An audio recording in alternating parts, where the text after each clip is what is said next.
할렐루야. 주님의 교회를 세우소서. 네 번째, 오늘 선교적 삶을 위한 근거, 구별됨, 이런 제목입니다. 우리가 이 땅에 살지만 우리의 시민권은 하늘에 있습니다. 빌립보 3장 20절에 그렇게 말하죠. 그래서 우리는 천국 시민입니다. 주님은 이러한 천국 시민된 우리를 통해서 하나님 나라를 세우기 원하십니다. 이 땅에서 선교적인 삶을 통해서 우리가 이 땅에서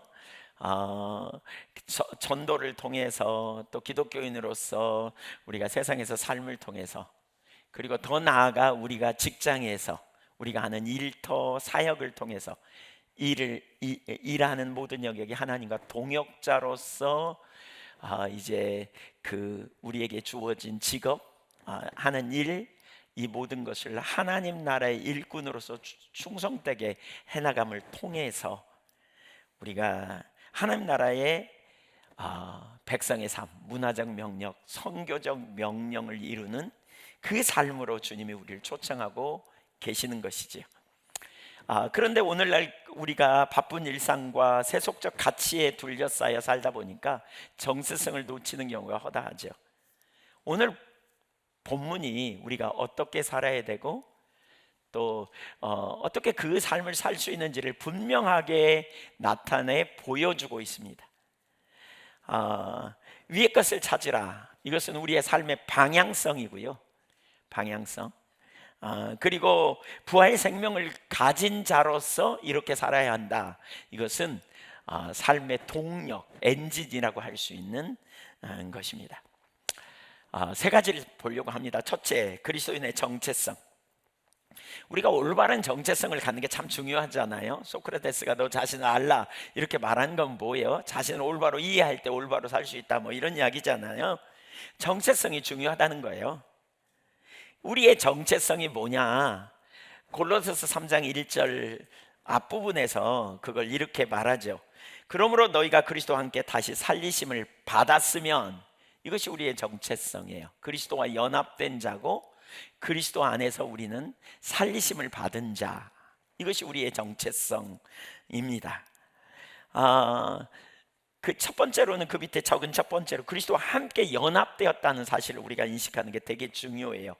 여기 함께라는 표현은 단순한 동행을 말하는 것이 아니라 그리스도와의 진정한 연합을 의미합니다. 한마디로 말하면 우리가 어떻게 그리스도와 연합됐어요? 믿음으로 연합됐어요. 그럼 뭘 연합됨으로 말미암아 무슨 일이 일어난 겁니까? 두 가지죠.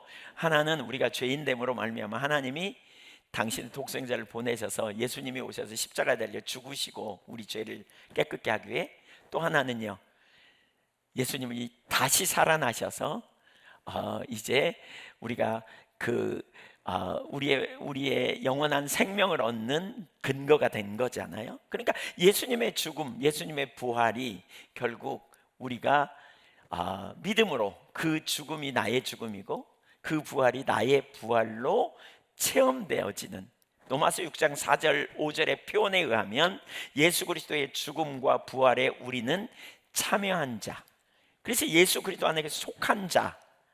그래서 살리심을 받았다라는 말은 뭐예요? 이것은 과거 시제인데 이미 일어난 일, 신자들에게는 이미 부활이 시작되었다, 이 의미입니다. 육체적 부활 이전에 먼저 경험되는 영적 부활이 열렸다라는 거죠. 그래서 예수 그리스도를 믿음으로 말미암아 우리에게 세 가지 변화를 말하는데요. 첫 번째 변화는 신분의 변화. 그러니까 죄의 종에서 의의 종으로, 사단의 나라에서 하나님의 나라로 옮겨진 이 신분의 변화가 있고요. 두 번째는 삶의 중심이 변화됐어요. 삶의 중심, 자아 중심에서 그리스도 중심으로. 세 번째는 가치관의 변화죠. 땅의 것에서 하늘의 것, 위의 것으로 가치관의 변화가 일어남. 그래서 이 땅에서 살지만 우리는 하늘의 생명을 소유한 자로 사는 것, 이게 복음이잖아요. 이게 우리의 정체성이에요. 가끔 제가 이런 부분을 나누다 보면 좀 여러분도 와서 앞에 와서 보시면 좋을 것 같다, 이런 생각이 들어요. 그래, 그거 다 알지 뭐, 그래서 뭐 어쩌다고, 이런, 죄송합니다, 그런 표정을 가끔 읽어요. 네, 이거 다 알아. 무수히 들었어. 귀에 딱지가 붙도록 아마 들었어요, 이거. 근데 그래서 저는 우리 신앙에 참 중요한 게 뭐냐면 깨닫는 게 참 중요하다고 생각해요. 이게 요한복음 9장에 보면 그 예수님이 안식일 날 소경을 치유하거든요. 그러니까 안식일 날 치유했다는 것 때문에 그 병자가 치유됐다는 이 사실을 보는 게 아니라 안식일 날 했다는 것 때문에 벌떼처럼 들고 일어나요. 그러면서 누가 했냐? 그러면서 불러가지고요. 너 그 사람이 누구냐? 이렇게 보면 잘 모릅니다. 너 전에도 소경이었냐? 맞습니다. 근데 눈 진짜 떴냐? 진짜 떴습니다. 그랬더니 네 아버지 불러와. 그래가지고 아버지 불러다가 너 그 사람이 누구냐? 그랬더니 모릅니다. 저는 모릅니다. 내 아들에게 장성했으니 물어보십시오. 회피합니다. 그래서 아들에게 막 물어봐요. 막 다그칩니다. 막 다그쳐. 너 그 사람 선지자라고 믿냐? 누구라고 믿냐? 선지자입니다. 아니 안식일을 범하는데 무슨 선지자냐? 하나님은 죄인들의 말을 안 들으신 줄 제가 압니다. 그러면서 뭐 당신들 모릅니까? 당신들 그 사람 믿으려 그럽니까? 막 이렇게 다그쳐요. 예수님이 이렇게 표현합니다. 그걸 보면서 바리새인은 누구보다 보는 자들이라고 생각했죠. 근데 너희가 본다고 하니 제가 그저 있으려니와 차라리 보지 못하였더라면 너희가 죄가 없었을 것이다. 너무나 많은 경우에 우리가 빠지는 오류 중에 하나가요, 안다고 생각하는 안다병이에요. 안다. 나는 안다. 알기 때문에 나는 무슨 얘기를 들어도 별로 이렇게 실제가 물론 알 수 있어요. 진짜 알 수 있어요. 근데 진짜 아는 것과 유사품으로 아는 것의 차이를 아세요, 여러분? 그러니까 우리가 하나님 아는 게 우리 신앙의 정말 관건이라는 생각을 많이 해요. 우리가 믿는 하나님을 제대로 안다면 어떻게 해요? 우리 삶은 완전히 달라질 거예요. 그분에 관하여 이론적으로 아는 지식 많은 사람이 가지고 있지만 실제로 삶이 되지 못하는 이유는 이론적 지식에 불과하기 때문에 그래요. About God이죠. 하나님에 관한 이론적 지식. Knowing God이 되어야 실제가 되는.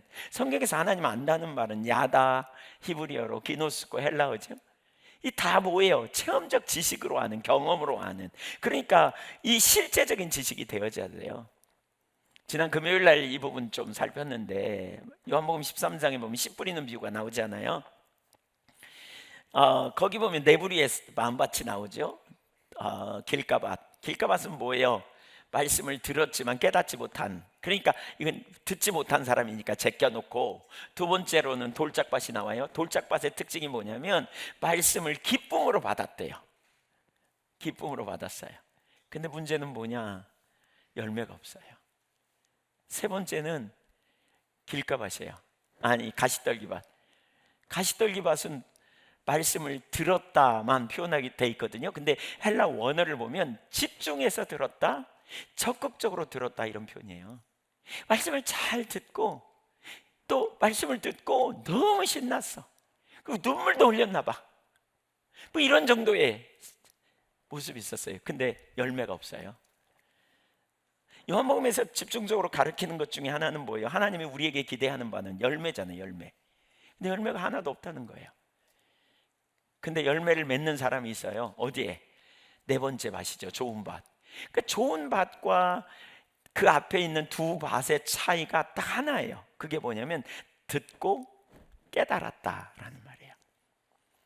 이 깨달음이 일어나야 돼요. understand, 이해하는 거죠. 이 통찰력이 있어야 삶의 근본적인 전환이 일어나는 거죠. 그래서 좋은 밭은 100배, 60배, 30배 결실을 맺었다는 거죠.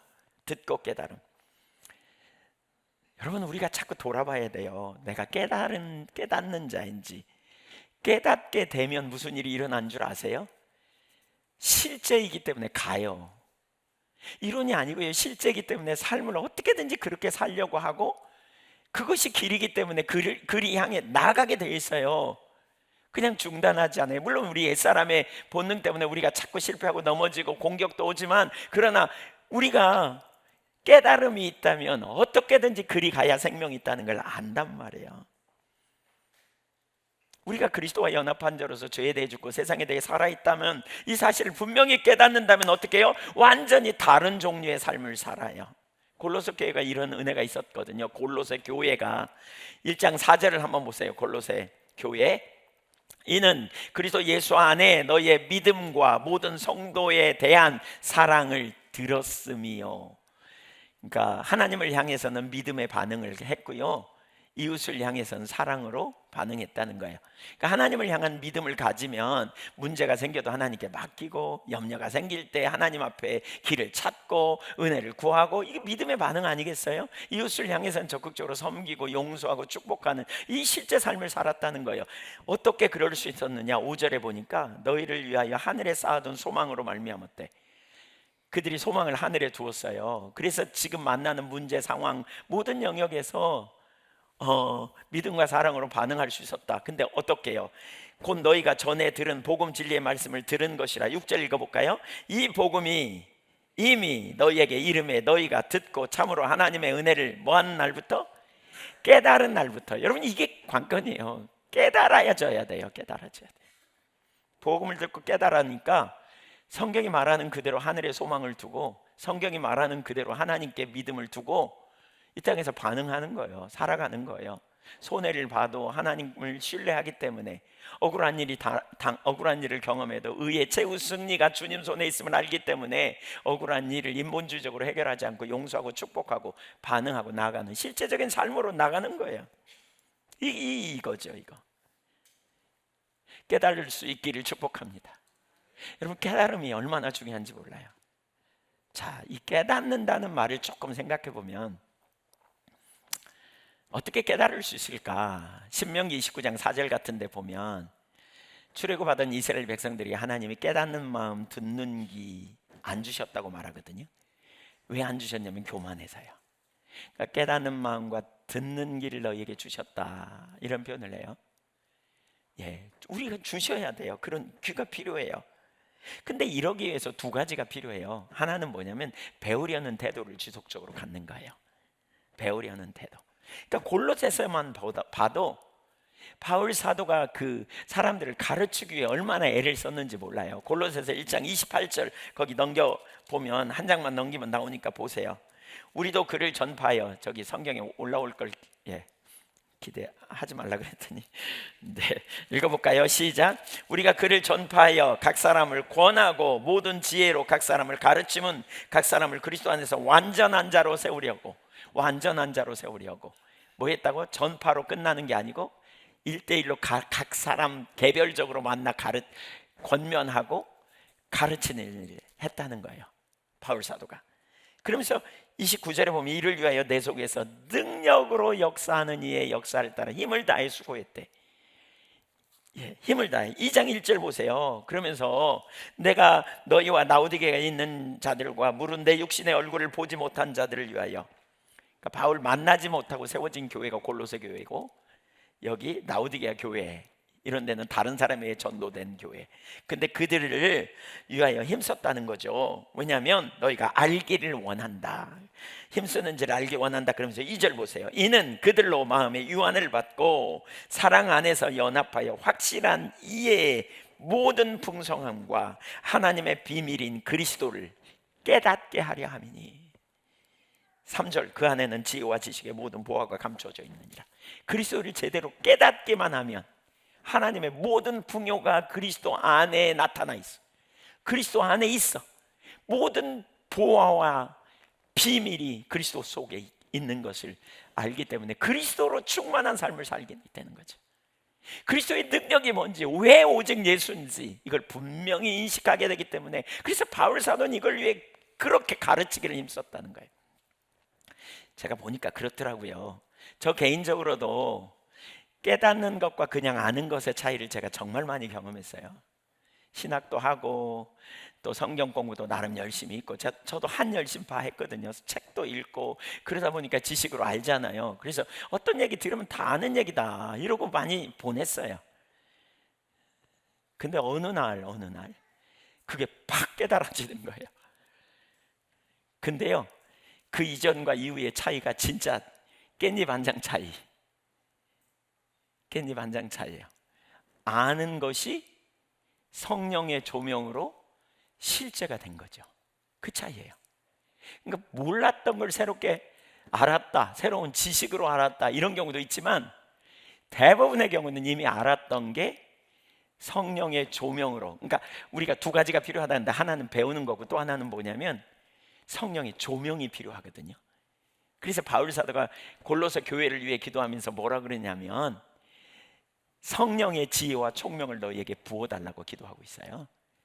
고린도전서 2장 10절에도 보면 하나님의 그 신령한 것은 성령으로만 알 수 있다. 그 비밀은 성령으로만, 이 세상의 관원이 하나도 알지 못했다. 그래서 성령께서 깨닫게 해주시는, 그래서 우리가 겸손함을 가지고 배우려는 자세에 가야 되는데, 이 깨닫게 되는 게 그렇다니까요. 새로운 지식을 깨닫는 것도 있지만 새로운 지식이 더해졌어도 알고 있는 지식이 어느 날 탁 깨달아지는 거예요. 깨달아지는 거예요. 예를 들면 그리스도 안에 하나님의 모든 그 풍성함이 다 거한다, 이 이야기는 알 수 있을지 모르지만 실제로 그 풍성함이 뭔지, 실제로 그 풍성함이 얼마나 놀라운지, 그것이 우리를 향한 얼마나 놀라운 계획인지를 우리가 보게 된다면 어떨까요? 완전히 차원이 다른 삶이에요. 이 깨달음이 깻잎 한 장처럼 지식적으로는 그럴지 모르지만 삶은 완전히 달라요. 못 사는 것과 사는 것의 차이예요. 안 하는 것과 사는 것의 차이예요. 완전히 다른 차원의 삶을 살아요. 알게 되니까. 우리가 하나님을 향해 오늘 예배했죠, 찬양했죠. 이 찬양을 누구한테 하는 거예요? 두 부류의 사람이 있었을 거예요. 그냥 찬양 가사 불러 제끼듯이 그냥 하는 사람이 있고요, 이 찬양 가사 하나하나에 인격체 되신 하나님을 알고 그분을 향해 그분 앞에서 예배하는 태도가 있고, 기도하는 것도 가만히 들어보면 어떤 분들 기도, 대표 기도 하는 거 보면 지금 하나님 앞에 하는지 자기가 그냥 사람들 들으라고 하는지 많은 경우에 보여요. 그게 하나님을 알면 그 하나님 앞에 한마디 한마디 진짜 마음을 담아서 하나님이 들으시고 응답하실 걸 신뢰하기 때문에 태도 자체가 완전히 다릅니다. 여러분, 아는 것과 깨닫는 것은 상당히 차이가 있습니다. 물론 그러니까 about God, knowing God 다르다 그랬잖아요. 이론적 지식으로 아는 것과 실제적으로 아는 것, 이건 성령의 조명이 필요합니다. 그 깨달음이 있기를 우리가 사모하셔야 돼요. 그래서 배우기를 힘써야 돼요. 다 전에 들었어, 다 알아. 최근에도 어떤 분이 그러더라고요. 어디 가서 설교했더니 그러더라고요. 다 아는 것인데 희한하게 왜 능력 있네. 제가 무슨 얘기인지 알아요. 다 아는 얘기인데 집회한다 그러니까 얼결에 와서 앉아있다 보니까 그게 깨달아졌다는 거예요.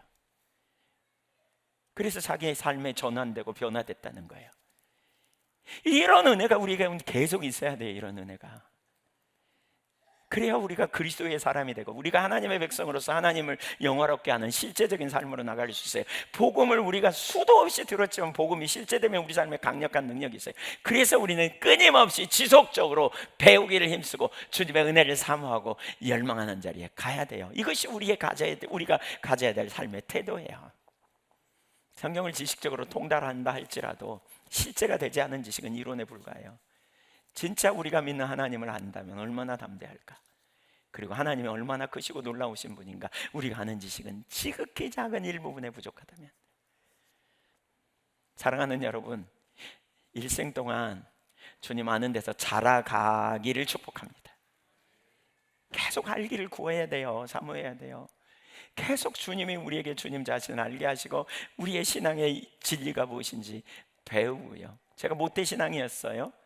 제가 24살쯤 인격적이 되신 주님을 만났는데 그 만나기 전까지 성경 나름대로 지식 꽤 가지고 있었어요. 성경 퀴즈 대하면 꼭 등수 안에 들었고요. 암송하면 막 1, 2등 했어요. 언제나. 근데 저에게는 한 개도 실제가 아니었어요. 이론이거든요.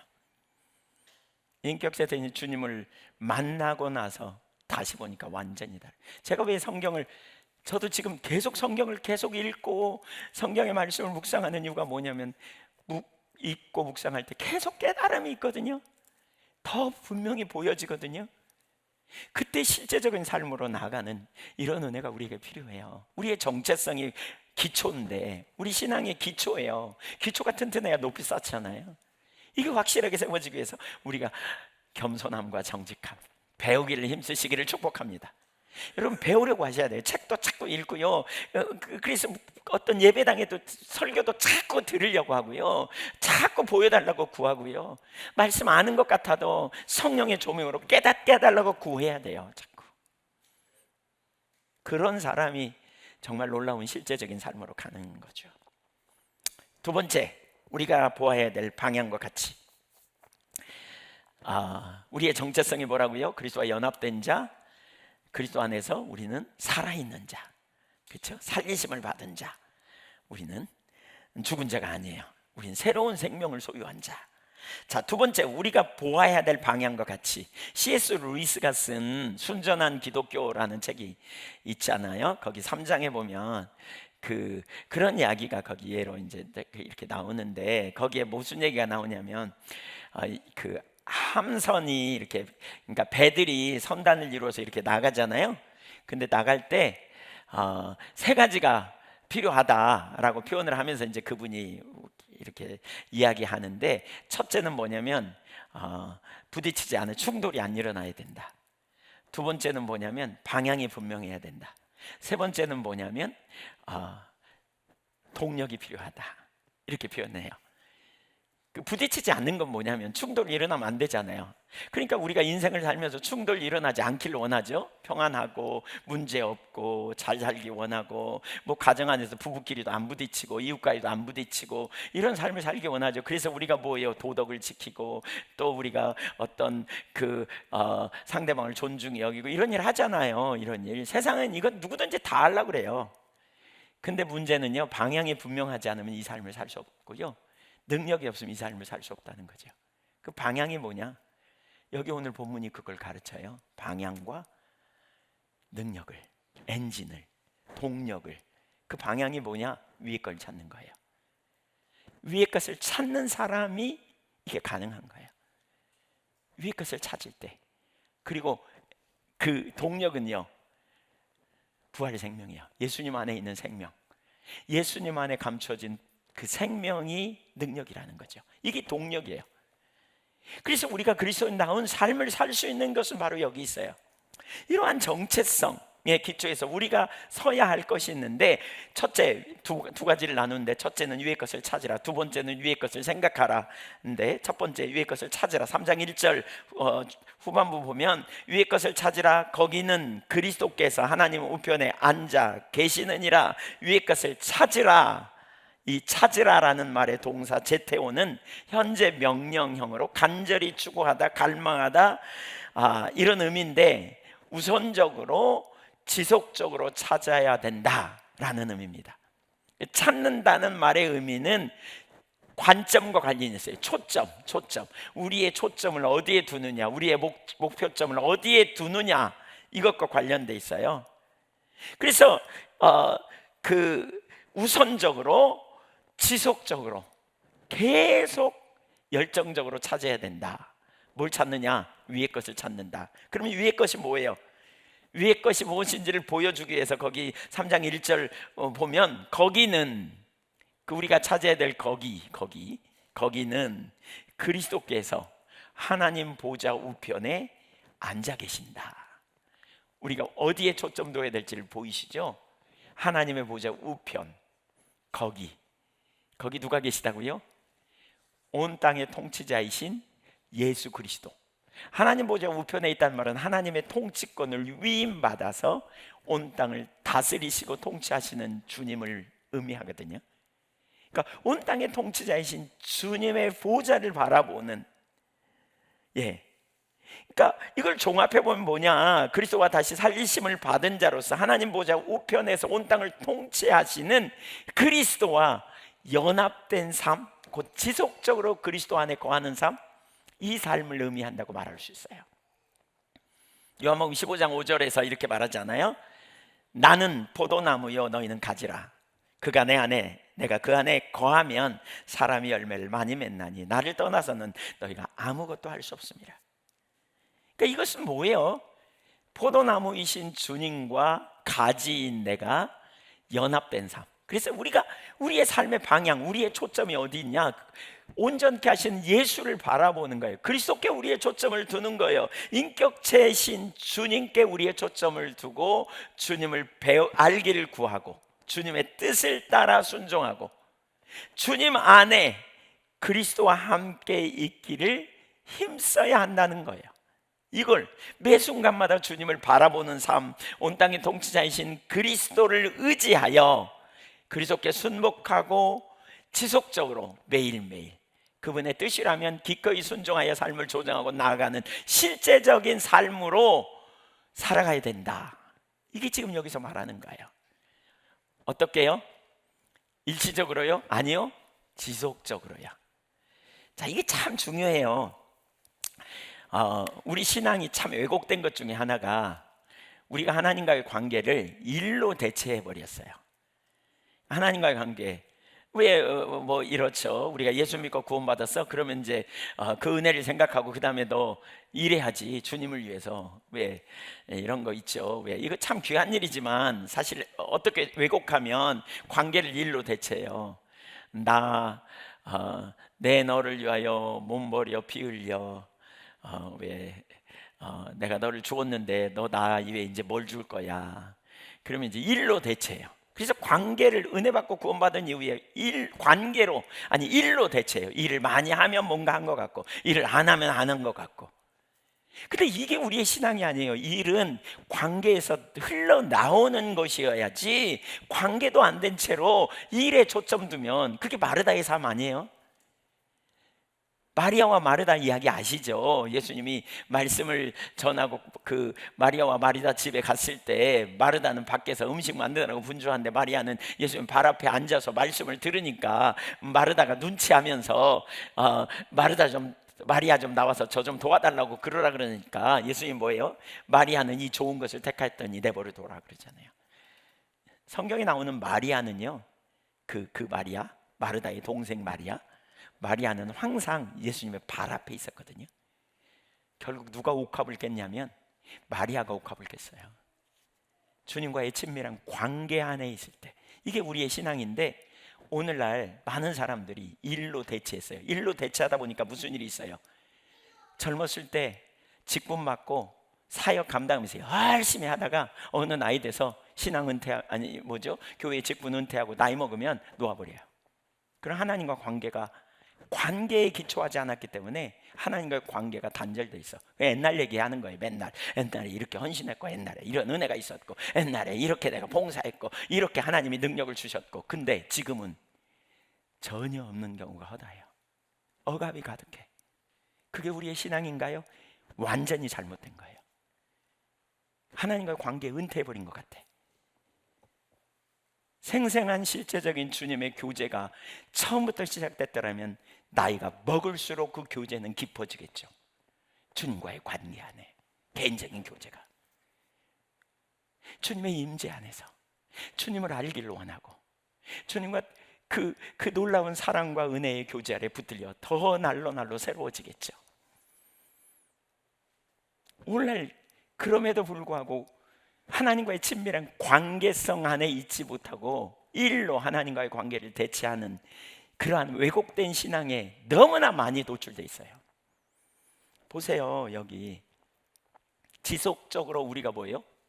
그리스도를 바라보고 그리스도를 신뢰하고 그리스도를 따르고 그리스도의 말씀을 듣고 그리스도의 말씀을 따라 삶을 조정하고, 이게 위의 것을 찾는 거예요. 이 찾는다는 말은 이례적이지 않아요. 지속적으로 찾는 거예요. 지속적으로 주님이 날 부르시는 날까지 지속적으로 찾는 거예요. 계속해서 우리가 주님과의 관계가 날로 새로워지는 거죠. 제가 성경 몇 구절 볼게요. 같은 제테오라는 단어의 의미를 담고 있는 표현도 있고요. 구약은 이제 그 같은 의미지만 히브리어니까 단어는 다르겠지만 몇 가지 살펴볼게요. 마태복음 6장 33절에 보면 먼저 그의 나라와 하나님의 나라와 그의 의를 구하라. 여기 구하라, 이게 제테오입니다. 현재 명령, 단발성 행위가 아니에요. 계속해서 늘 우선적으로 계속 추구하라. 뭘? 하나님의 나라와 그의 의를. 일생 동안 주님 앞에 가는 날까지. 이 얘기예요. 옛날에 나 찾았어, 옛날에 나 봉사했어, 나 옛날에 헌신했어. 그 젊은 것들이 해. 뭐 이렇게 말하는 어른들 제가 많이 들었어요. 아니거든요. 그 은퇴해버린 거예요. 그건 관계 끊어진 거예요. 그건. 하나님과의 관계, 겉사람은 후패하도 속사람은 날로 새로워지기 위해서는 뭐예요? 우리는 지속적으로 주님을 쫓아가는 신앙이 돼야 돼요. 지속적으로 인격된 주님과의 개인적인 교제 안에 계속해서 우리가 주님을 찾고 은혜를 구하고 임재를 갈망하고 사모하는 이 관계성 안에서 때로 하나님이 감동하시면 우리가 일하는 거죠. 일도 하는 거죠. 옷값도 깨트리기도 하고, 어떤 일 감당하라 그러면 그 일에 감당하되 하나님이 힘도 주실 걸 신뢰하고 나가는 거죠. 이게 우리의 신앙이에요. 이게 우리의 신앙. 신명기 4장 29절도 보실래요? 신명기 4장 29절 같이 읽어볼까요? 시작. 너희가 거기서 여호와 내 하나님을 찾을 것이요 만일 내가 마음을 다하고 정성을 다하여 찾으면 그를 찾을 것이니라. 여기 하나님을 찾는다, 이게 지속적으로 적극적으로 하나님 찾는 걸 의미해요. 일시적이지 않아요. 적극적으로 하나님 찾고 구하고 갈망하고 사모하며 나가는, 이걸 의미해요. 지속적으로. 어떻게 하라겠어요? 마음과 정성을 다하여, 영혼을 다하여, 그런 표현이에요. 지속성과 온전함을 요구하는 표현입니다. 단순한 탐색이 아닙니다. 삶 전체를 거는 하나님을 추구함. 그래야 하나님을 만난다는 거예요. 그래야. 여러분, 하나님과 만남이 있을 때 기쁨이 있잖아요. 하나님과 만남이 있을 때 우리가 우리 삶에 말씀이 실제가 되고 능력이 있단 말이에요. 우리가 염려도 바뀌고 우리 안에 안식도 있어요. 근데 예수 믿어도 평생 하나님 못 만나고 끝나는 분들도 적지 않아요. 교리를 지적으로 아니까 내가 천국에 갈 거다, 맞는 말이에요. 근데 가봐야 알아요. 진짜 만난 건지, 진짜 믿는 건지. 인격적인 주님을 만나는 일, 신앙이 한 개도 안 자라면, 나 예수 믿어 입술로 고백하고 마음으로 믿으면 이제 천국에 간다 그러니까 뭐 할 말은 없습니다. 그러나 열매는 한 개도 없는, 진짜 믿는 걸까 의심해 봐야 됩니다. 믿으면 천국 가요. 당연히 믿으면 구원 받아요. 근데 믿는다는 것은 지적 동의의 수준을 뛰어넘는 거죠.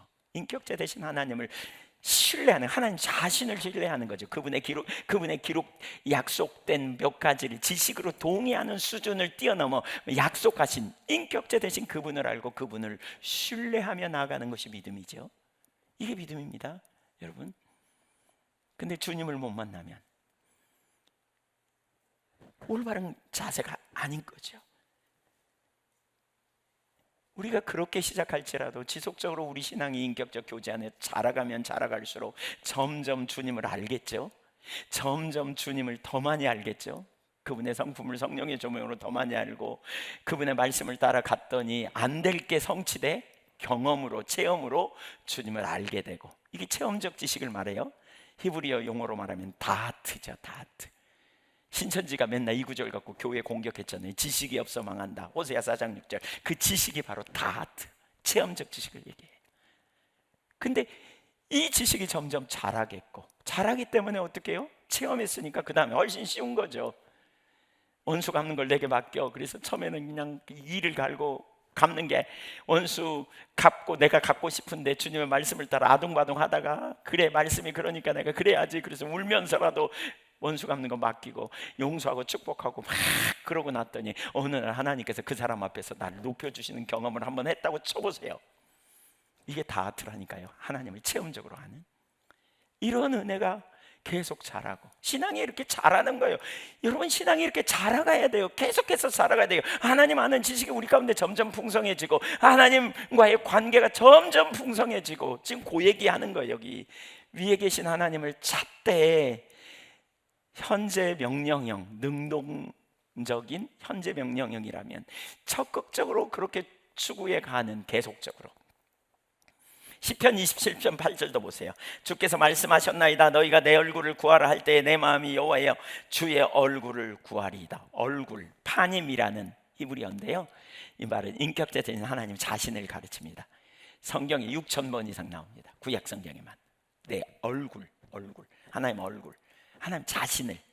하나님이, 그 백성이 하나님을 배반할 때 하나님이 얼굴을 가리우시거든요. 그러면 뭐냐? 우리 가운데 생명의 결핍인 죽음이 와요. 그러니까 하나님의 얼굴을 지속적으로 구하되 어떻게 해요? 여기 반복적이며 지속적인 관계를 추구하는 표현이에요.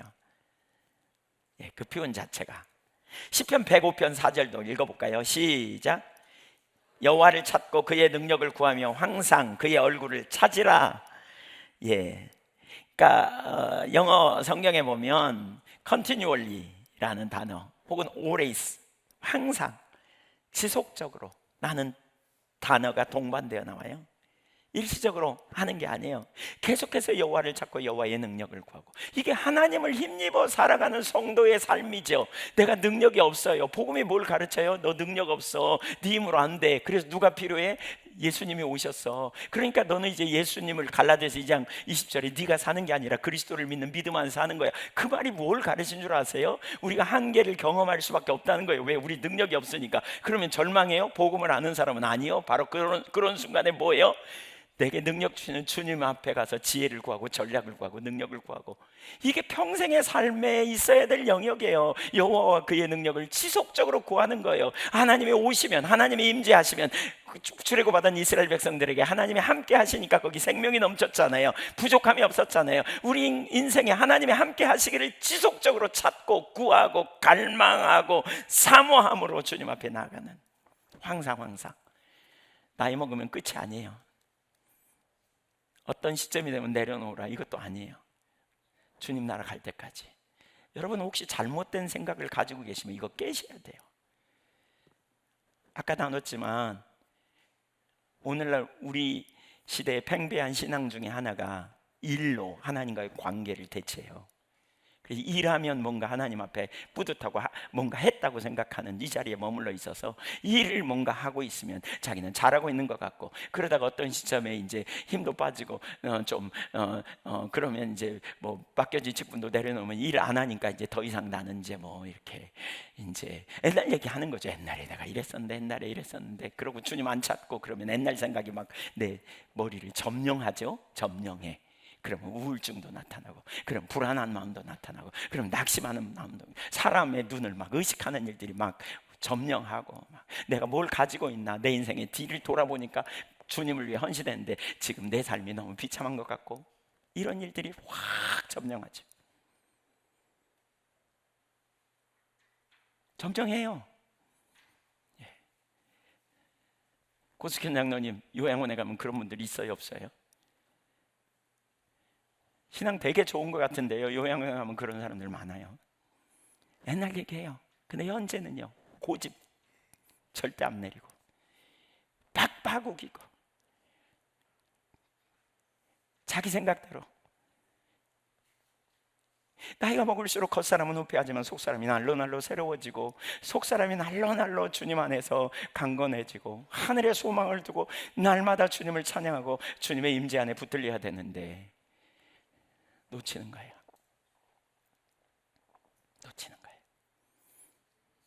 여러분 혹시 그 자리에 있다면 진짜 돌이켜야 돼요. 우리 신앙은 하나님과 지속적 친밀한 교제고 동행이고, 주님 나라 갈 때까지 우리가 담대히 그러한 삶으로 나아가도록 주님이 초청하고 있단 말이에요.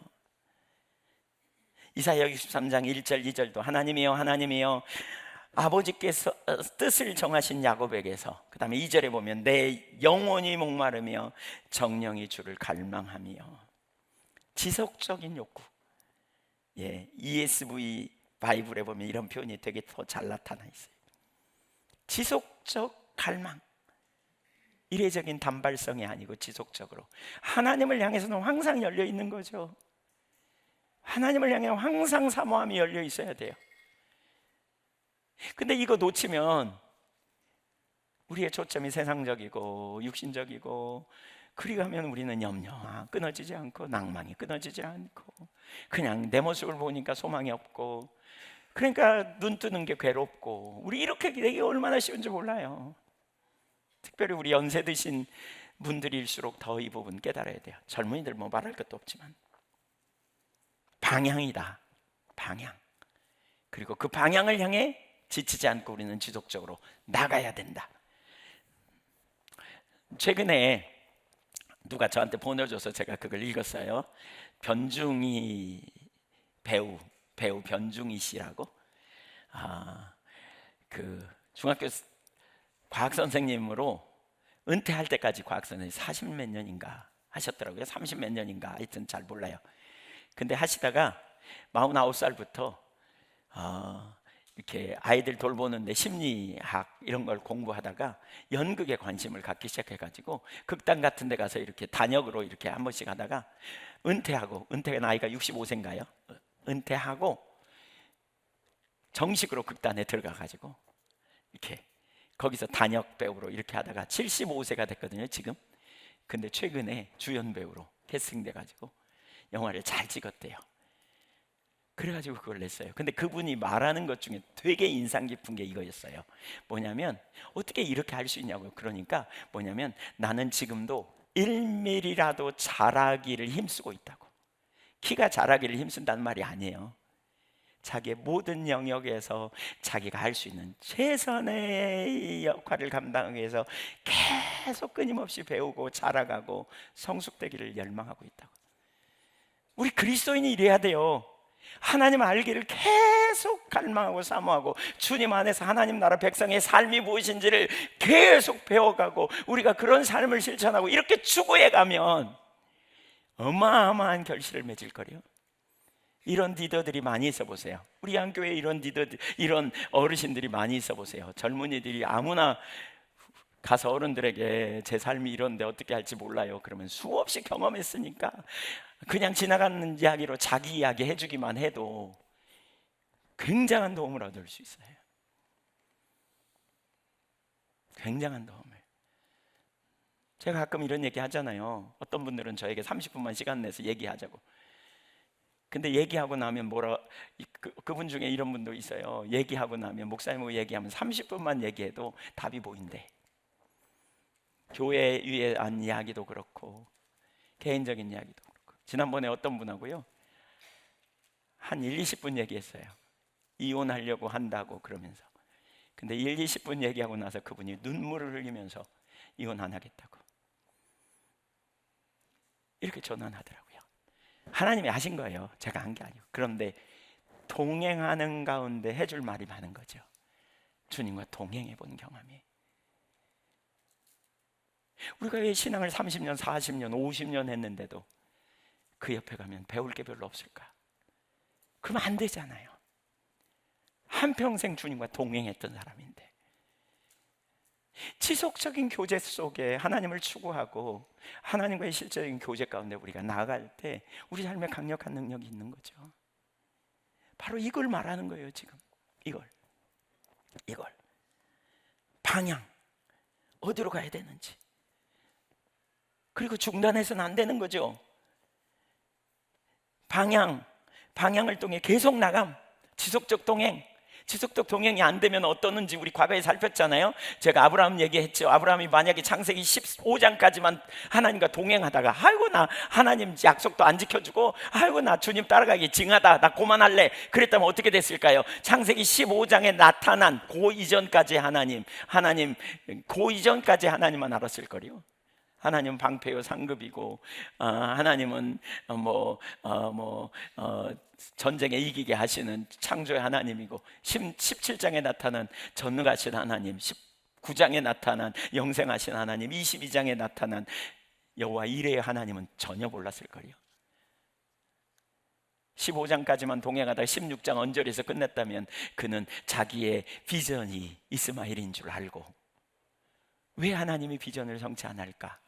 혹은 그것이 비전의 전부인 줄 알다가 그 죽을 때까지 이스마엘에게 약속이 없는 걸 생각하고 왜 하나님은 내 인생 안 썼어 그리고 원망과 쓴뿌리로 죽었을지도 몰라요. 여러분 젊은 날에 하나님이 여러분에게 비전을 주셨나요? 약속을 주셨나요? 그 약속이 성취되는 건 결국 어떻게 이루어져요? 지속적으로 동행하면서 주님이 우리의 삶에서 주님의 일을 이루실 때 그 비전이 성취될 수 있는 거지. 어제 말씀하시고 오늘 성취 안 하세요. 시간이 필요해요. 그리고 그 과정을 추구해 가면서 가죠. 아브라함에게는 25년, 다윗에게는 10년, 바울도 적어도 13년의 시간이 걸렸다 뭐 이렇게 표현하기도 하고요. 요셉도 마찬가지예요.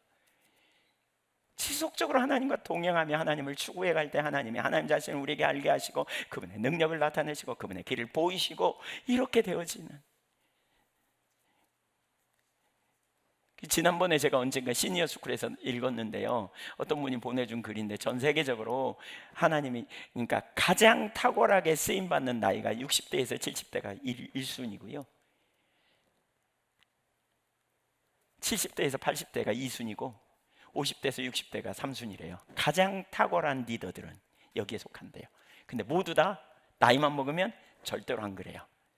그 분야에서 정말 열정을 가지고 일하고 배우기를 원하고, 우리 신앙적으로 말하면 적극적으로 하나님 위를 바라보고 주님과 친밀한 교제 가운데 있기를 원하고, 주님 앞에 음성을 듣기 원하고, 인도하심을 따르기 원하고, 말씀하시면 삶을 조정하여 대가를 지불하고 기꺼이 순종하고 따라가는 이런 일을 우리가 해나가면 우리의 삶에 무수히 하나님을 체험하고 깨달음 가운데 말씀이 생명인 것을 진짜로 누리고 경험하는 놀라운 역사가 있을 거요.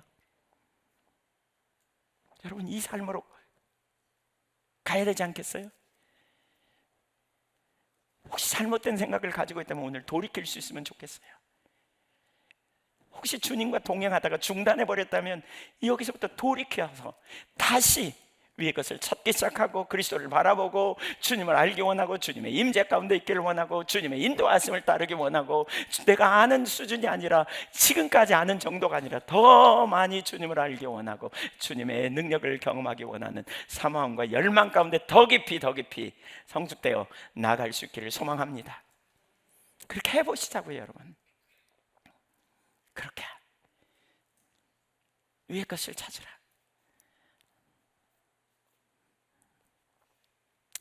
두 번째로 위의 것을 생각하라는 표현입니다. 3장 2절 보십시오. 위의 것을 생각하고 땅의 것을 생각하지 말라. 자, 1절 후반부에서 위의 것을 찾으라. 근데 여기서는 위의 것을 생각하라 그랬잖아요. 그 위의 것을 찾으라는 말은 우리의 초점을 주님께 두라, 그 말입니다. 외형적으로 주님께 초점을 두고 우리의 방향, 그걸 따라 우리가 사모하고 열망하는 초점과 관련이 있어요. 우리가 뭘 보느냐의 관점, 시야와 관련이 있다면 생각은요, 행동을 가져오는 동기를 만드는 거예요. 내 안에서 위의 것의 기초에서 내 생각을 지키는 거죠. 물을 지킬 만한 것보다 마음을 지키라 그러잖아요. 우리가 그 마땅히 지켜야 될 생각 이상의 생각을 품지 말라, 로마서 12장 3절에.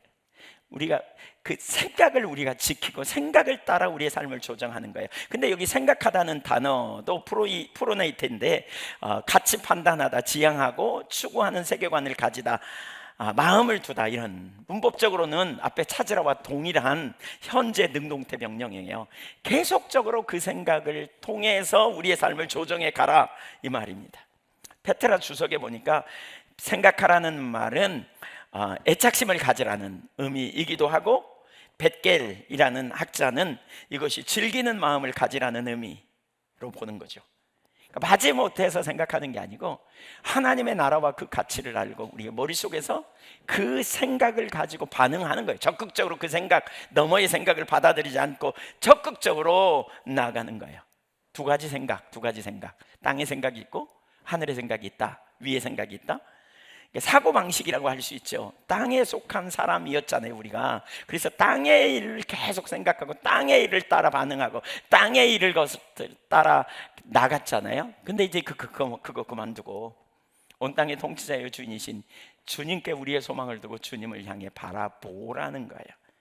적극적으로 그리스도를 구한 뿐만이 아니라 따르는 사람으로 주님의 방식을 따라 생각해야 돼요. 살리심을 받은 자, 우리가 구원에 이르렀잖아요.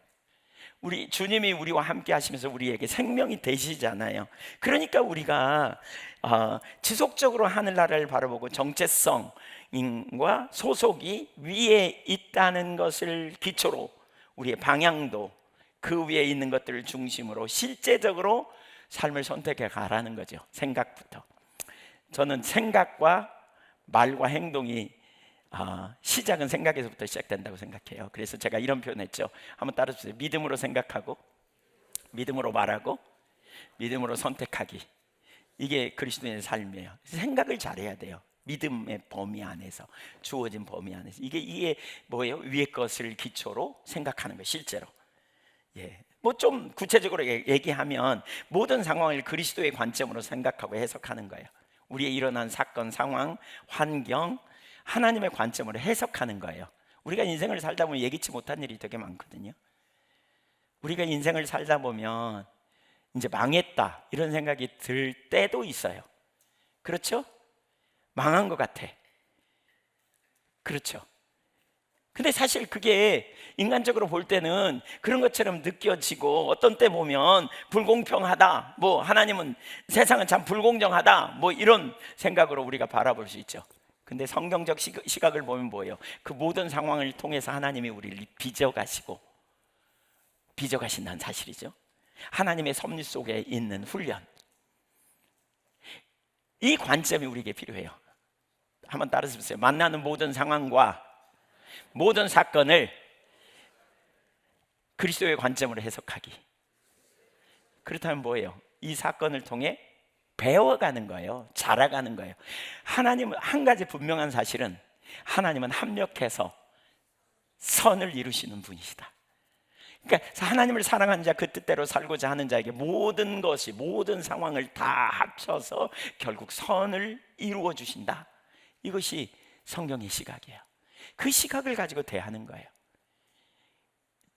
개인적으로 저는 이 관점만 가져도 굉장히 놀랍더라고요. 저의 삶에 넘어지고 뒤집어질 뻔한 일들이 되게 많았거든요. 많이 있어요. 뭐 요즘도 있죠. 어제도 뭐 무슨 일이 있었는데, 제가 그 상황이 하나님 앞에서 하나님의 관점으로 그걸 보고 그 상황을 통해서 뭘 배워야 되고 어떻게 해야 하는지 이걸 찾는 시간이 됐어요. 매 순간마다 이런 관점으로 보는 거예요. 또 하늘의 가치와 목적을 기준으로 삼는 거예요. 그러니까 여러분, 우리 그리스도인으로서 하늘의 소망을 두는 사람이라면 성공이 뭐예요? 뭐가 성공이라고 생각하세요? 여러분 스스로 돌아보세요. 좋은 삶이 뭡니까? 세상의 기준으로 보면 그야말로 돈 많이 벌고 사람들이 알아주고 이런 것을 우리는 최고의 가치로 여기잖아요. 그러나 우리가 위의 것을 기초로 생각한다면 어떤 생각을 가져야 돼요?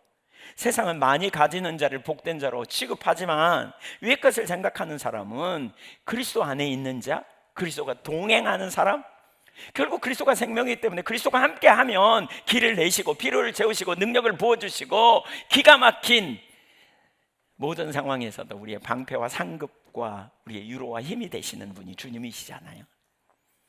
진짜 복된 자는 주님이 함께하는 자예요. 그래서 복 있는 사람은 악인의 꾀를 쫓지 않고 죄인의 길에 서지 않아요. 육체의 욕심을 따라. 복 있는 사람은 하나님의 말씀을 따라 살고 하나님을 추구하며 나아가는 사람이죠. 그래서 뭐가 과연 복된가, 이런 가치관이 우리 가운데 달라져야 돼요. 또 하나님의 관점으로 볼 때 그리스도의 마음과 성품을 마음에 품는 거예요. 빌립보서 2장 5절, 너희 안에 이 마음을 품으라. 그리스도 예수의 마음이니. 위의 것을 생각한다는 것은 예수님의 겸손, 순종, 사랑, 긍휼 같은 성품을 내 마음의 표준으로 삼아 계속 그런 선택을 해나가는 거죠. 부딪힐 때, 문제가 있을 때, 어려움이 있을 때 계속해서 그리스도의 관점으로 보는 거예요. 그리스도의 관점으로 보는 사람과 세상의 관점으로 되게 많이 다를 수 있잖아요. 예를 들면 보세요. 여러분 자신을 보세요. 막 자신감이 차고 뭐든지 잘 돼가요? 아니면 뭐 한계를 경험하고 능력이 없고 나는 형편없어 보인가요? 어디예요? 뭐예요? 예, 무슨 관점이에요? 누구 관점이에요? 예, 그게 우리의 실상이라면 세상적 관점으로 보면 낭망하고 좌절하고 포기해요. 그러나 하나님의 관점으로 보면, 그리스도의 관점으로 보면, 그래서 우리에게는 주님이 필요한 걸 알고 주님을 힘삼는 자리로 적극적으로 나아가는 거죠. 고린도후서 12장 9절에 약할 때 강함 되신다 그랬죠. 10절에 뭐라 그랬어요? 바울은 그래서 나는 약한 것, 고난받는 것, 가난한 것 자랑한다. 왜냐하면 내가 연약할수록 그리스도를 의지하고 그리스도 안에서 진정한 강함을 경험하기 때문이다. 이렇게 말하고 있잖아요.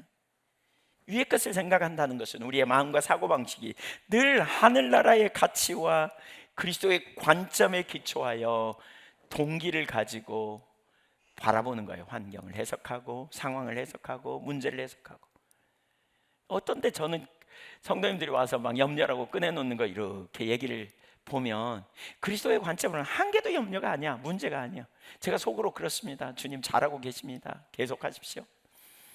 겉으로 말하면 시험될까 말 안 하지만, 왜냐하면 하나님 빚어가시거든요. 지금 다루시거든요. 제 눈엔 보이거든요. 근데 본인 안 보여. 그러니까 막 죽을 것 같아. 이게 보이기만 한다면 그 순간에 염려, 근심 딱 내려지고요, 하나님의 삶을 조정하고 놀라운 승리를 누릴 수 있어요. 이 관점의 전환, 주님의 관점으로 보는 가치관의 전환이가.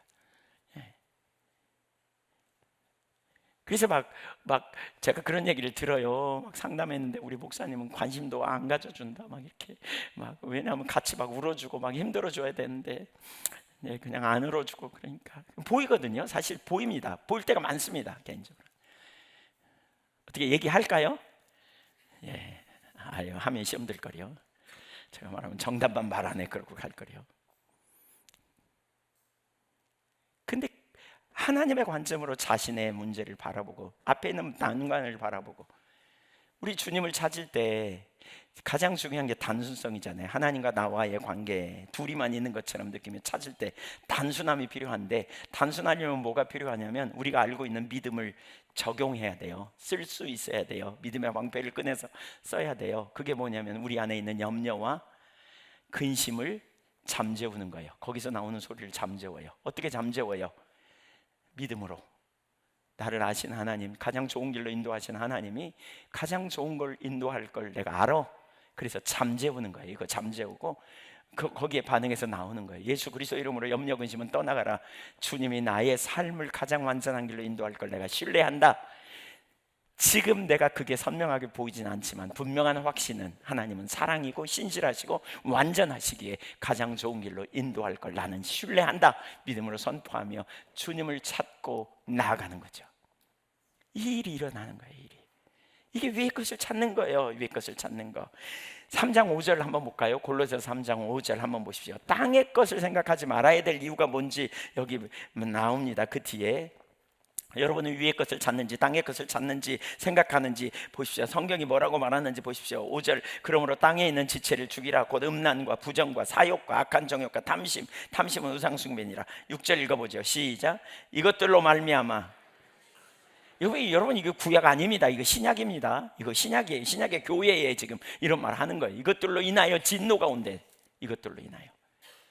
우리가 거기에 가치관 두고 거기에 초점 두고 거기에 우리의 마음을 빼앗기면 그렇게 된다는 거잖아요. 그래서 8절에 너희가 이전에는 그렇게 살았지만 8절에 이제는 그 모든 걸 벗어버리라. 9절 옛사람과 그 행위를 벗어버리고 10절 새 사람을 입었으니 이는 자기를 창조하신 이의 형상을 따라 지식에까지 새롭게 하심을 입은 자니라. 위의 것을 생각하십시다. 아멘. 위의 것을 자꾸 생각하는 일을 해야 돼요. 주님을 찾으면서 위의 것을 자꾸 생각해서 문제를 해결하고 문제를 그런 시각으로 바라보고 처리해 나는 거예요. 내 안에. 왜요? 그 다음에 하나님이 행하세요. 여러분 하나님 신뢰하면 하나님을 신뢰하는 자를 하나님이 건져내 주세요. 내부에 있는 문제를, 염려를, 근심을 하나님께 맡기고, 이게 믿음이죠. 처리해내고 나는 하나님을 집중적으로 찾고 구하면 하나님이 우리의 삶에 능력이 되셔서 길을 내시고 승리케 하신단 말입니다. 아멘. 현재 우리가 가진 게 전부가 아니에요. 사실 우리가 가진 것으로 살아가는 삶은 한계 아래 있어요. 우리 주님이 능력이시고요, 완전하신 하나님이심을 기억해야 돼요. 신실하심. 그럼 마지막 어떻게 살 수 있는가? 3절 4절을 보겠습니다. 3절 4절 같이 읽어봅니다. 이게 엔진입니다. 이게 동력입니다. 우리가 이 삶을 살 수 있는 동력이 나옵니다. 시작. 이는 너희가 죽었고 너희 생명이 그리스도와 함께 하나님 안에 감추어졌음이라. 우리 생명이신 그리스도께서 나타나실 그때에 너희도 그와 함께 영광 중에 나타나리라. 큰 차가 어떻게 움직여요? 엔진이 있으니까 도니까 움직여요. 강한 엔진. 우리에게도 그렇게 살 수 있는 엔진이 있다는 거예요. 그게 뭐냐? 예수님 안에 우리 생명이 있기 때문이라는 거예요. 예수님 안에 있는 생명, 이것이 우리 엔진이라는 거예요. 세 가지를 간단하게 말하면, 첫째, 우리의 옛 자아는 이미 죽었다는 거죠. 우리가 살 수 있는 비결은 우리의 옛 자아는 죽었다. 너희가 죽었고 그러잖아요. 3절 상반절에 너희가 죽었고, 그리스도와 함께 십자가에서 죽었어요. 뭐가 죽었어요? 죄에 대하여, 율법에 대하여, 사단의 권세에서 죽었어요. 제후 권세가 끝났어요. 그러니까 우리가 안 된다고 말하는 이유 중에 하나가 육체의 소욕이 거스리잖아요. 갈라디아서 5장 16절 이하에 보면, 갈라디아서 5장 16절, 육체의 소욕이 성령을 거스리고 성령이 육체의 소욕을 거스린다. 그런데 너희가 육체의 소욕을 내리고 성령을 쫓아 행해야 돼. 그러면 열매를 맺어. 그런데 이 삶이 쉽지 않단 말이에요. 왜? 우리 안에 싸움이 현재적으로 일어나니까. 그래서 뭘 얘기하냐면 24절에 뭐에 근거해야 되냐면, 너무 잘 아시죠? 갈라디아서 5장 24절에 그리스도 예수의 사람들은 그 육체와 함께 십자가에서 일어난 일이에요. 정욕과 탐심을 십자가에 못 박았기 때문이라는 거예요. 그러니까 이미 못 박은 자로서 너희가 어떻게 해요? 성령을 따라 행하는, 위의 것을 추구하고 위의 것을 따라 반응하는 삶. 물론 이제 우리가 이제 제가 영국 갔다 오면 이제 적극적으로 이제 그런 경건 훈련, 실제적인 훈련을 제가 제시하려고 합니다. 이게 잘 안 돼요. 알아도 잘 안 돼. 깨달아도 잘 안 되는 영역이 있어. 우리 옛사람이 있어갖고 금방 가요. 그래서 오스왈드 챔버스는 악한 습관이 선한 습관으로 대체되는 성화 훈련이 필요하다고 말하거든요. 이 훈련이 필요해요. 이 훈련. 예. 여러분, 미디어 가까이 대하면 하나님과 친밀한 교제가 잘 돼요, 안 돼요? 예, 안 해보셨어요? 관심도 없나요? 어떻게 대답해 보세요. 미디어 막 관심 두면 설교 같은 거 잘 들려요, 안 들려요? 안 들려요. 안 들려요. 근데 미디어를 손에 놓기가 쉬워요, 어려워요? 솔직히 얘기해 보세요. 손에 놓기가 쉬워요, 어려워요? 대다수는 어려울 거예요. 어쩌면 죄송합니다. 상당한 분들은 중독되실 수 있어요. 손에 놓으면 좌불안석이야. 근데 이거 훈련해야 돼요. 군대 가서 훈련 받는 거 다 싫어해요. 좋아하는 사람 한 명도 없어, 훈련 받는 거. 근데 어쩔 수 없이 훈련하는 거죠. 훈련하다 보면 그걸 뭐라 그러냐, 짬밥이 쌓이면 어떻게 돼요? 노련해져요. 이런 훈련이 좀 필요한 것 같아요. 지금 교회 가운데 하나님이 적극적으로 이 훈련을 초청하시는 것 같아요. 이 훈련의 자리로. 그래서 우리 단체로 그런 훈련 하려고요. 단체로 앞으로 기대하세요. 제가 영국 갔다 오면 이제 우리 하는 거예요. 아셨죠? 왜 입을 꼭 다물고 전혀 하실 건가요? 강제 입소 훈련병으로? 네, 뭐 어쨌든 그렇잖아요. 새 생명을 가진 자가 옛 생명으로 방식으로 내내 살아가는 것은 크게 모순된 일이. 이제 이 부분을 우리가 좀 어떤 틀을 만들어서 좀 해보자, 그런 거고요. 두 번째, 우리의 진짜 생명은 그리스도와 함께 하늘에 감춰져 있기 때문이다. 3절 후반부에 보면 너희 생명이 그리스도와 함께 하나님 안에 감추어졌다, 감추어졌음이라. 우리의 생명이 하나님 안에 있다. 그러니까 하나님 안에 감추어졌다. 그리스도와 함께. 그러니까 그리스도와 연합된 우리의 생명이 하나님 안에 지금 감춰져 있다, 그 얘기예요. 그러니까 이 말은 현재 세상에 드러나 있진 않아. 그러니까 사람들은, 세상은 우리 속에 하나님의 생명이 있는지 몰라. 우리 속에 생명이 있는지 몰라. 뭐 너 영생한다면 뭐 보여봐, 이렇게 얘기해요. 뭐 그게 그거네, 뭐 이렇게 생각한다는 거예요. 그러나 하나님 안에 감춰져 있다는 말은 하나님이 완전한 돌보심, 보호하심, 그리고 보물처럼 보호하고 지키고, 그래서 우리에게 분명히 주실 거라는 확정성을 의미합니다. 이걸 분명히 알기 때문에 우리는 이제 더 이상 이 땅의 불안정한 가치에, 욕망에, 평가에, 판단 기준에 휘둘릴 이유가 없다는 거예요. 우리의 생명이 하나님의 하나님의 품 안에 감춰져 있어요. 그 생명이 언제 나타나느냐? 세 번째, 그리스도는 우리의 생명이시며 영광의 미래가 보장되어 있어요. 4절 보세요. 언제 나타나는지 시작. 우리 생명이신 그리스도께서 나타나실 그때에 너희도 그와 함께 영광 중에 나타나리라. 우리의 생명 되신 그리스도께서 나타나신다는 거죠. 언제요? 그리스도의 재림을 가르쳐요. 이건 엄격히 그리스도의 재림을 의미하는 표현인데요. 1차적인 의미로는 그때 너희도 그와 함께 영광 중에 나타나리라 그랬거든요. 그러니까 그리스도에게 생명이 있어요. 그리스도가 생명이에요. 우리의 생명은 곧 그리스도의 생명이에요. 그 그리스도의 생명, 그리스도가 공급자가 아니라 그리스도가 생명 자체이죠. 그러니까 우리의 엔진이 그리스도예요. 그리스도가 우리 안에 오실 때 그 생명이 나타나는 거예요. 그러니까 1차적으로는 그리스도가 재림할 때 그 생명이 완전히 나타난다면, 2차적인 의미로는 우리가 주님을 집중적으로 추구하고 찾을 때 성령으로 주님이 우리 안에 거하시면서 그 생명의 일들을 드러내시는 거예요. 이게 이제 강력한 능력인 거죠. 그 생명이 우리 안에서 나타나. 그리스도는 우리의 생명의 근원이고요, 정체성 그 자체입니다. 그래서 갈라디아서 2장 20절에 이제 내가 육체 가운데 사는 것은 나를 사랑하사 나를 위하여 자기 자신을 버리신 하나님의 아들을 신뢰하는 믿음, 아들과 나와 연합된 믿음 안에 사는 거예요. 내가 주님을 온전히 의지하고 주님이 내 안에, 내가 주님 안에 거하는, 그때 주님이 우리 안에서 어떤 새 창조의 역사를 이루는 거죠. 성령으로 새 창조의 무슨 역사, 말씀대로 살 수 있도록, 하나님의 능력을 살 수 있도록 경험하도록 이루시는 그 능력의 역사들이 오늘 우리에게 나타난다는 거예요. 그 능력이, 여러분, 이 능력을 경험할 수 있기를 주님의 이름으로 축원합니다. 이것이 오늘 우리에게 주는 의미가 뭔지, 하나는요, 내 정체성은 지금 겉으로 보이는 게 다가 아니라는 거예요. 나의 생명은 그리스도와 함께 감춰져 있어요. 오늘 우리의 겉모습, 성공, 세상의 평가, 직업, 성과, 내가 입고 있는 옷, 내가 살고 있는 집, 내가 타는 차, 이런 걸로 우리가 판단하기 쉬운데요, 이 말씀이 우리에게 이렇게 말해요. 진짜 너는 그리스도 안에 있는 존재야. 하나님이 너의 생명을 감추고 지키고 계셔. 즉 내가 실패하거나 낮아지거나 사람들이 무시해도 내 진짜 가치는 절대로 변하지 않는다는 거죠. 또 그뿐만 아니라 지금은 감춰진 삶일 수 있지만 결국 드러날 거라는 거예요. 지금 내가 예수 믿는 거 감춰져 있고 지금 별로 능력이 없어 보이지만 그리스도께서 나타나실 때 영광 중에 나타나리라. 지금은 내가 아무리 신실하게 살아도 사람들이 몰라주고 오히려 손해보며 살아가는 것처럼 보일 수 있지만, 하나님은 이렇게 말씀합니다. 그리스도와 함께한 너의 생명은 반드시 드러날 거야. 지금 감춰져 있지만 결코 사라지지 않아.